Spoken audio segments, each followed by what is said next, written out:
మీ ఇష్టానికి మాట్లాడితే నేను భయపడాలా అంటూ పవన్ కళ్యాణ్ తనని బెదిరిస్తూ వ్యాఖ్యలు చేసిన అందరికీ కూడా చాలా స్ట్రాంగ్గా వార్నింగ్ ఇచ్చారు. ఈ ప్రెస్ మీట్లో చాలా విషయాలు పవన్ కళ్యాణ్ మాట్లాడారు. సో పవన్ కళ్యాణ్ ఈ ప్రెస్ మీట్లో ఏమన్నారంటే, ఈ మధ్యన కొందరు నన్ను హైదరాబాద్లో ఎలా అడుగు పెడతావు, ఇక్కడ నీకేం పని అని అడుగుతున్నారు. మీరెవరయ్యా నన్ను బెదిరించడానికి? బెదిరించే వాళ్ళ అయ్య జాగిరా తెలంగాణ ఏమన్నా? మీ ఇష్టానికి మాట్లాడితే నేను భయపడాలా? నాపై దాడులు చేస్తామని చెప్తున్నారు కదా. నాకు తెలంగాణలో బెదిరింపుల కన్నా ఆంధ్రాలోనే బెదిరింపులు ఎక్కువ. మీరెవరైనా నన్ను బెదిరించడానికి? బెదిరించే వాళ్ళ మీ అయ్యే జాగీరా తెలంగాణ?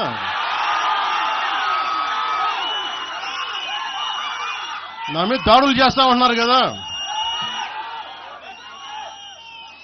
నాకు తెలంగాణలో బెదిరింపుల కంటే కూడా ఆంధ్రాలో బెదిరింపులు ఎక్కువ. నాకు సో ఇలా చాలా ఘాటుగానే స్పందించారు ఆయన. తెలంగాణ యువతకి అద్భుతమైన అవకాశాలు రావాలి అని కోరుకునే వ్యక్తిని నేను.